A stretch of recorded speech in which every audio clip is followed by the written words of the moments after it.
আর তারপর কি ফ্ল্যাশের আলোয় দেখতে পেল রুমের একটা চেয়ার ধীরে ধীরে উপরে উঠছে। আরো আশেপাশে তাকাতেই দেখলো টেবিল, চেয়ার, বই, খাতা, কাপড় চোপড়, এমনকি বেড তিনটাও একসাথে এক গতিতে আকাশে উঠছে।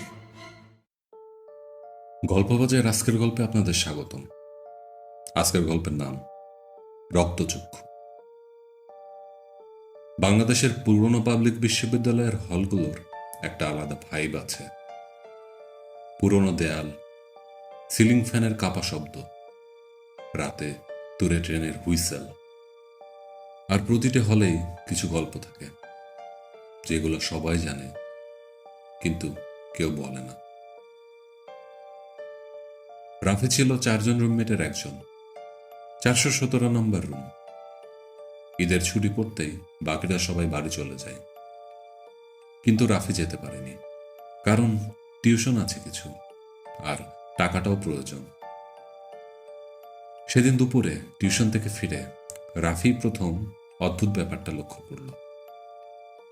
হলের কমন গোসলখানার একদম শেষের বাথরুমটা ভেতর থেকে বন্ধ। বিষয়টা একদম স্বাভাবিক, কিন্তু অস্বাভাবিক ছিল দরজার নিচ দিয়ে পানি বের হচ্ছিল, আর ভেতর থেকে আসছিল ফিস ফিস শব্দ। প্রথমে ও ভাবল কেউ আছে, কিন্তু বিকেল হয়ে গেল, মাগরিব হয়ে গেল, তারপরেও দরজা বন্ধ। হলের দারোয়ান কাশেম চাচা এসে দরজায় ধাক্কা দিল। এই, কে ভিতরে? কোনো উত্তর নেই। আরেকজন ছাত্র এসে বলল, চাচা, দুপুর থেকে তো বন্ধ। কাশেম চাচার মুখটা কেমন ফ্যাকাশে হয়ে গেল। তিনি আস্তে বললেন, এই কামটা আবার? তারপর কোনো কথা শেষ না করে চুপ। শেষমেশ সবাই মিলে দরজা ভাঙার সিদ্ধান্ত নেয়, কিন্তু ঠিক যখন লোহার রড আনা হলো, দরজাটি সশব্দে খুলে গেল। ভেতরে কেউ নেই।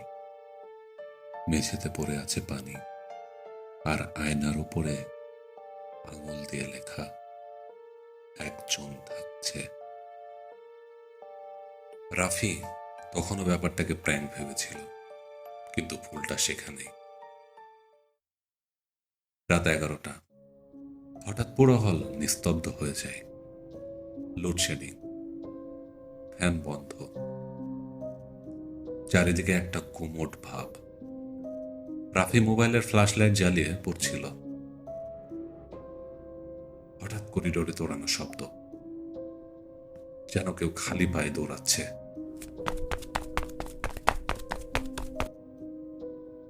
ও তাড়াতাড়ি দরজা খুলে তাকালো, কিন্তু কেউ নেই।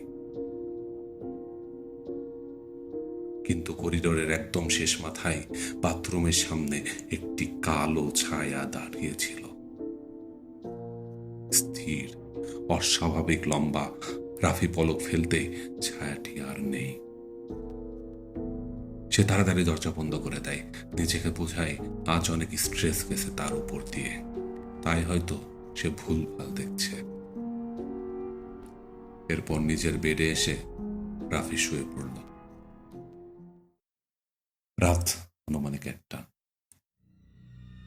হঠাৎ যেন কিসের শব্দে রাফির ঘুম ভেঙে গেল।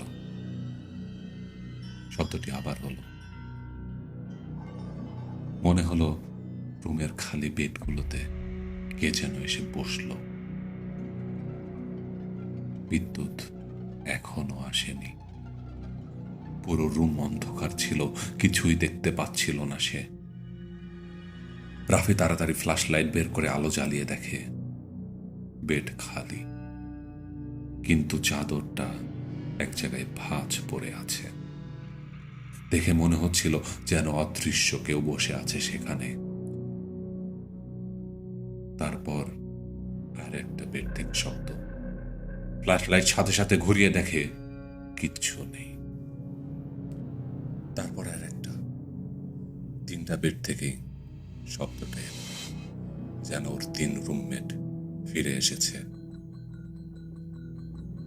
কিন্তু কেউ নেই। রাফির নিঃশ্বাস আটকে যাচ্ছিল। হঠাৎ সিলিং ফ্যান নিজে নিজে চালু হয়ে যায়, কিন্তু বিদ্যুৎ তো এখন আসেনি। ফ্যান ঘর ঘর ঘর শব্দ করতে করতে স্পিড বাড়তে থাকলো। টেবিলের বইগুলো উড়তে শুরু করলো, খাতা ছিটকে পড়লো টেবিল থেকে, দেয়ালে টাঙানো ব্যাগ দুলতে থাকে। আর তারপর কি ফ্ল্যাশের আলোয় দেখতে পেল রুমের একটা চেয়ার ধীরে ধীরে উপরে উঠছে। আর ও আশেপাশে তাকাতে দেখলো টেবিল, চেয়ার, বই, খাতা, কাপড় চোপড়, এমনকি বেড 3টাও একসাথে এক গতিতে আকাশে উঠছে। রাফি ভয়ে নিঃশ্বাস ফেলতে পারছিল না। সে নিজের চোখকে বিশ্বাস করতে পারছিল না। সে তাড়াতাড়ি নিচে তাকালো, দেখলো তার বেডটা মাটিতেই আছে। এরপর হঠাৎ বিকট অলৌকিক একটা শব্দ হলো। মনে হলো শব্দের ভয়ে পুরা পৃথিবী নিঃশব্দ হয়ে গেল। সে উপরে তাকিয়ে দেখলো রুমের সবকিছু শূন্যে, যে যার জায়গায় স্থির হয়ে ভেসে আছে। তারপর হঠাৎ সশব্দে সবকিছু একসাথে মেঝেতে আছড়ে পড়ল, আর সাথে সাথে রাফি জ্ঞান হারালো। যখন জ্ঞান ফিরল তখন বিদ্যুৎ এসেছে। ফ্যান চলছিল স্বাভাবিকভাবে। রাফি ভাবল সে দুঃস্বপ্ন দেখছিল, তাই নিশ্চিত হওয়ার জন্য রুমের লাইটের সুইচ দিল। কিন্তু কি পুরো রুম লাল আলোয় ভরে গেল। ওই লাল আলোর ভিতরে দেখলো তার পুরো রুম এলোমেলো, বই, খাতা, কাপড় চোপড় সব মেঝেতে পড়ে। হঠাৎ সে দেখলো রুমের ভিতরে সেই লম্বা ছায়ামূর্তিটা লাল চোখে তাকিয়ে আছে তার দিকে। রাফি ভয়ে একদম পাথর হয়ে গেল। দৌড় দিবে ভাবছে, কিন্তু কোনো এক অদৃশ্য শক্তি তাকে যেন ধরে রেখেছে। দূর থেকে হঠাৎ ছায়ামূর্তিটা এক ভয়ানক হাসি দিয়ে বলে উঠল, পেয়েছি আজ তোকে একা। বলে ছায়ামূর্তিটা দূর থেকে রাফির দিকে হাত বাড়ালো। কিন্তু এটা কিভাবে সম্ভব? হাতটা যেন রাবারের মতো লম্বা হয়ে চলে এলো রাফির কাছে, চেপে ধরল রাফির গলা। হাতটা রাফির গলায় স্পর্শ করতেই মনে হলো গলাটা আগুনে পুড়ে গেল। চিৎকার দিতে চাইল সে, জোরে বলল, বাঁচা! কিন্তু গলা দিয়ে কোনো শব্দ বের হলো না। এরপর ছায়ামূর্তিটা ধীরে ধীরে রাফির দিকে এগোতে লাগলো। হাঁটার সময় অবয়বটার গা থেকে আগুনের ফুলকি ঝরছে। ধীরে ধীরে লাল আগুনের মতো চোখ দুটো রাফির চোখের সামনে এলো। চোখ দুটি দেখে মনে হলো পুরো পৃথিবীর ঘৃণা যেন ওই 2 চোখে। এরপর রাফির চোখের সামনে হঠাৎ ছেলেবেলার স্মৃতি ভাসতে থাকলো। সে কি মারা যাচ্ছে? বন্ধু বান্ধব, ভাই বোন সবার ছবি সামনে আসলো। এরপর আসলো তার মা বাবার হাসি মাখা মুখ। এটি দেখেই তার মধ্যে কোথা থেকে এক অদৃশ্য শক্তি চলে এলো। সে সব শক্তি এক করে জোরে চিৎকার দিয়ে উঠল, আল্লাহ! সাথে সাথে বাইরে মসজিদে আল্লাহু আকবার বলে আজান শুরু হলো। আবার রাফির জ্ঞান হারালো। তখন বেলা 12টা। বাইরে জোরে ডাকার শব্দে রাফির ঘুম ভাঙল। বাইরে থেকে দারোয়ান ডেকেই যাচ্ছে। রাফি কোনো উত্তর না দিয়ে তাড়াহুড়ো করে পিঠের ব্যাগ গুছিয়ে দরজা খুলে কারো দিকে না তাকিয়ে দিল এক দৌড়।